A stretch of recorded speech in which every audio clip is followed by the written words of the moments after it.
Evo, podal sem se na pot, in sicer na vaje govora in obnašanja v naravnem okolju od društva Vilko Mazi. Danes začnemo v Muljavi in gremo, mislim, da na izvor Krke. To bo čisto tak kratek sprehod oziroma bolj kratke vaje, ampak zaradi trenutnih epidemioloških razmer je pač nekako tako najbolj optimalno. Torej, danes se bom peljal tukaj čez Trzin, na Ljubljansko obvoznico in potem proti Dolenjski po avtocesti in potem dol na Muljavo.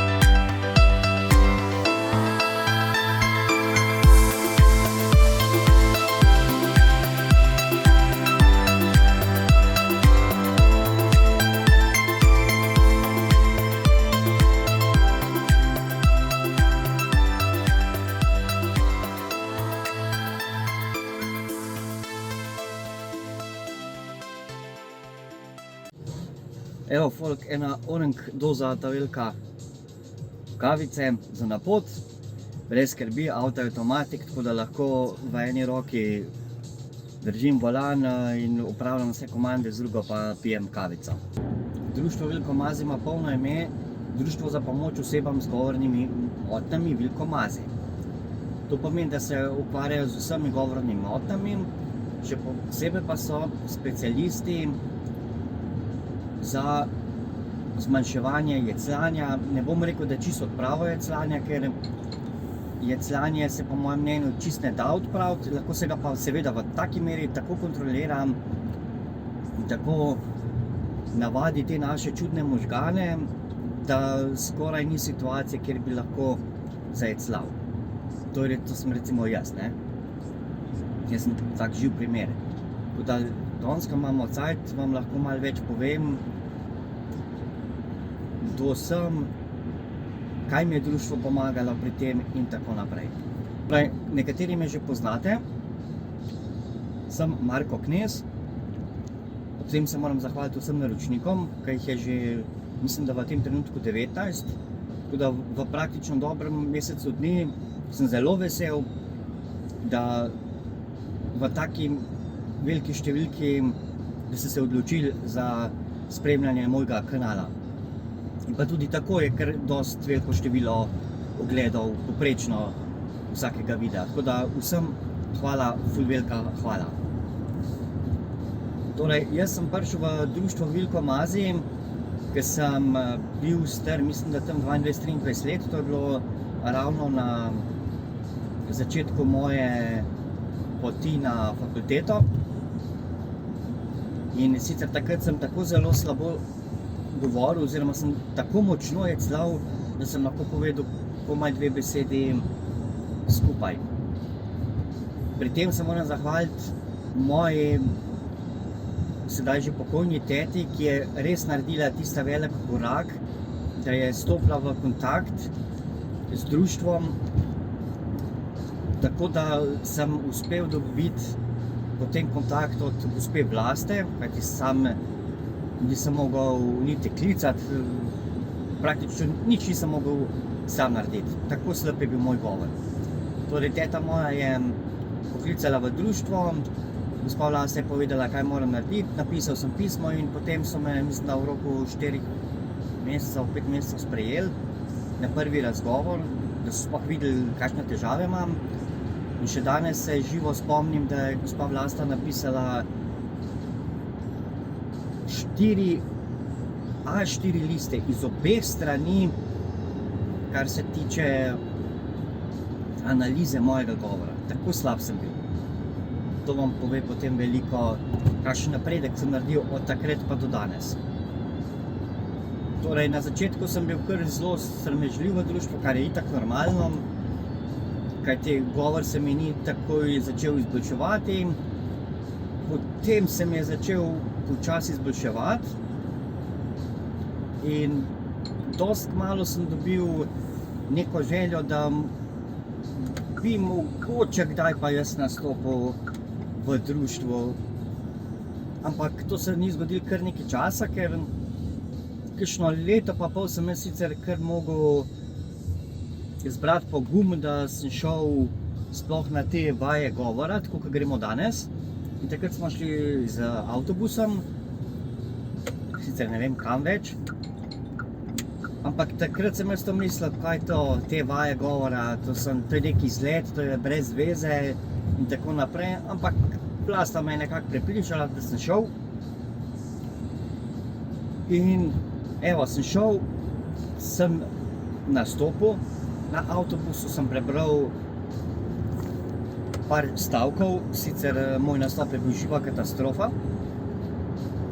Sem se potem kasneje opogumil, pa sem še enkrat šel nastopati, tako da tisti nastop je bil ful boljši, celo začutil, takrat nisem skoraj nič zajecljal, ampak to mi je dalo tisto pozitivo, tisto energijo, da sem lahko dobil ta zalet, da sem še toliko naprej, še z večjo mero delal te razne vaje, ki jih imajo v društvu in sem udeleževal še ostalih teh njihovih programov.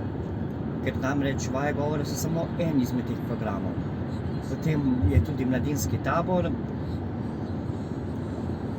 tega tudi zelo priporočam, potem je ozaveščanje javnosti, tam ste me verjetno že dostikrat videli, ker sem nastopil na radiju, na televiziji, pa tudi vmes sem bil z društvom v Argentini, v Buenos Airesu, na 9. svetovnem kongresu o jedcanju, kjer sem predstavil našo državo, priljubo Slovenijo. Takrat sem bil pripravljen nastopati pred 300 ljudmi, brez problema, sicer so me dali malo manjšo sobo, no, kar v zelo manjšo sobo, ampak je bilo, mislim, da celo 15 ljudi. Najbolj mi je pa v spominu ostalo tega kongresa to, da to, kar delajo v tem društvu, je v svetu, bi rekel, zelo nepoznana metoda, ne metoda, način dela. In sicer tukaj v društvu stremijo k temu, da se dejansko vsi vključijo v delovanje društva, oziroma da se vsi vključijo v terapijo osebe, ki je cla. Torej, da ne hodi samo ta oseba, ki je cla, da ima dejansko podporo iz celotne njegove okolice. In to mislim, da tudi zelo hitreje pomaga, da pridemo do te stopnje, na kateri sem jaz danes. Kajti v tujini mi je to čudno, oni imajo še kar dosti ta old school sistem, bi jaz rekel, tisti logoped, si pri terapiji noter v ambulanti in ko greš ven, kot te gleda. Pač snađi se, bi rekli naši južni brati. No, temu ni tako, zato so tudi temu namenjeni te vaje govora in to je ful boljše, ker to greš dejansko v realnost, v svet, moraš kaj vprašati koga in tako naprej. Tako da imaš realne situacije in te realne situacije so te, ki te itak najbolj pripravijo na live, ne pa tisti v ambulanti, ker vsi vemo, takrat, ko smo v ambulanti, smo vsi super perfektni, se ful potrudimo, ker drugače v realnosti se ponavadi kar dosti manj potrudimo. Evo, zdajle smo na razcepu, kaj že to? Ne, Kozarje še, aha, tukaj pri Šentvidu, to še ni Kozarje, Kozarje je malo naprej.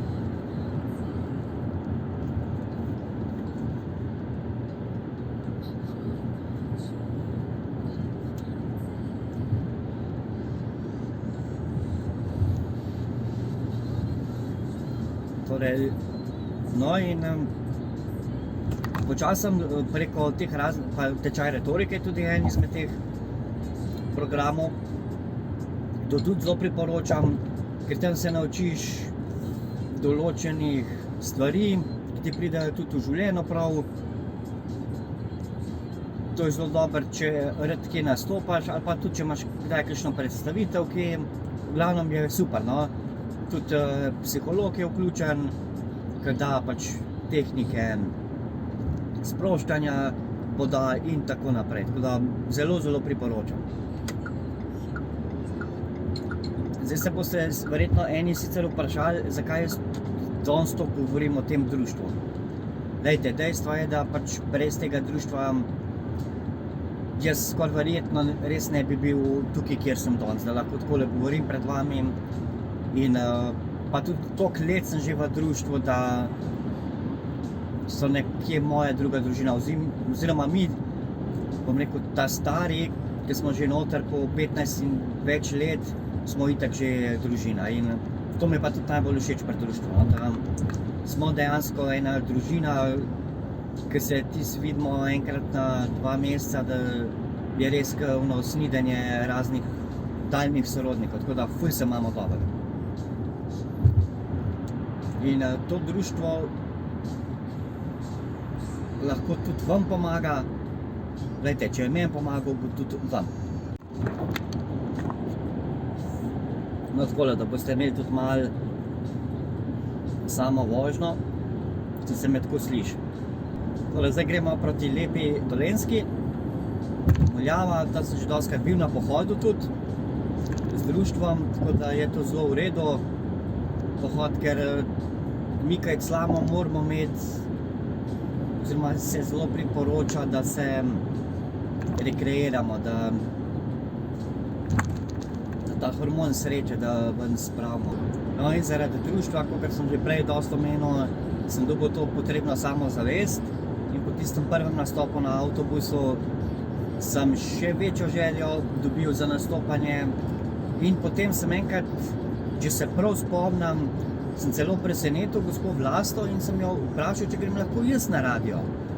Kajti skoraj vsako leto nastopamo na več radijih in seveda je bila presrečna.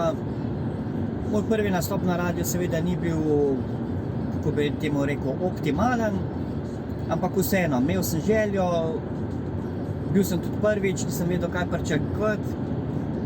In sedaj pa v teh vseh letih, ko nastopam na radiju, sem že tudi postal družina s temi voditelji, ker se itak poznamo, ker se vsak let vidimo. Včasih celo 2-krat, 3-krat, odvisno koliko imajo oddaj na temo jecljanje. In sedaj mi to sploh ne predstavlja več problema. Sploh pa takrat ko imam res zelo, zelo dober govor.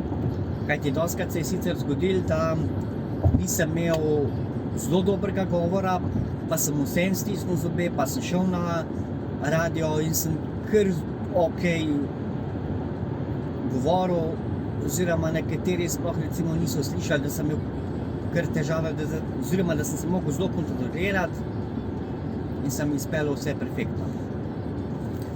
Žal mi edini ni uspel nastopati na televiziji, na jutranjem programu, pač zaradi službe. Se veste, služba je na prvem mestu, potem so pa ostale stvari. Upam pa, da mi bo kdaj tudi to uspel, da bom v živo nastopil na televiziji, ker kar sem do sedaj nastopil na televiziji, je bilo pač vse prej posneto.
Ja, čist snemamo. Evo, društvo Vilko Mazej na pohodu. Jaz nič ne vidim špegli.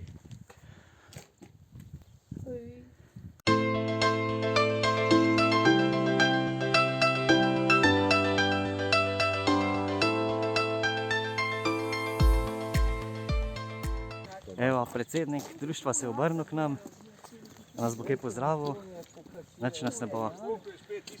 Tu celo eno žensko z nami, juhuhu, a ne, gospod Peter? Tako je, ja, redko, velika, redko. Ja, tako da punce začnite prihajati v društvo, no. Pohvalno. Dober dan, gospod predsednik, a boste kaj povedali o današnjem neuradnem pohodu?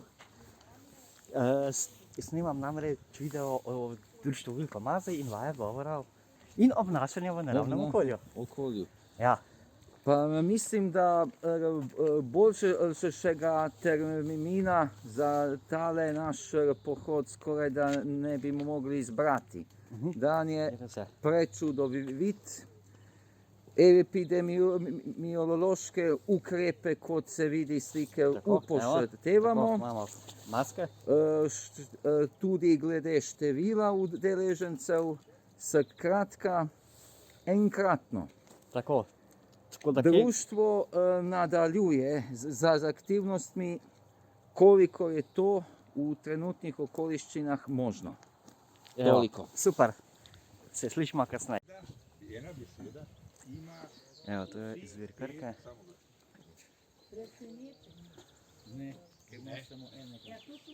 Zdaj dela je zelo dobra zato, da predvsem vadite svoj glas. Glas, to se pravi, berete malo glasneje, kot običajno berete, poudarjate besede, ki smo že povedali katere, a ne?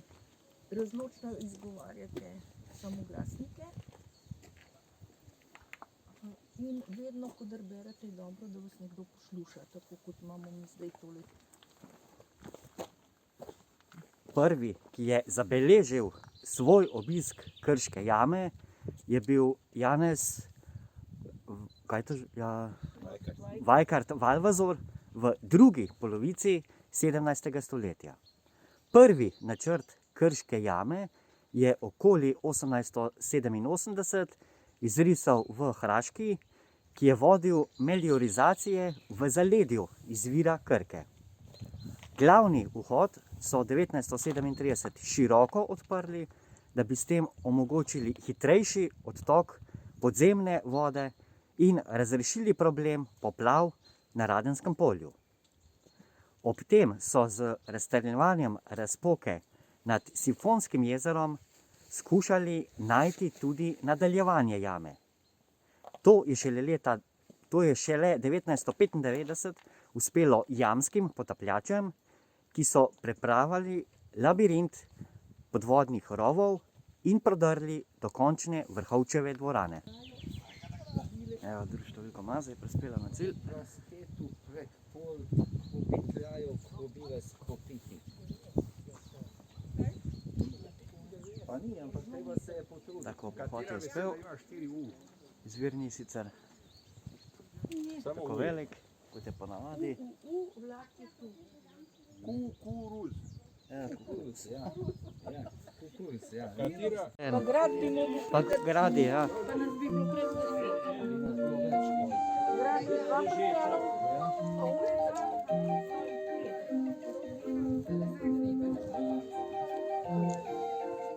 Evo, folk, zaključili smo z pohodom, z neuradnim pohodom po Jurčičevi poti, sicer mi nismo šli v celoti.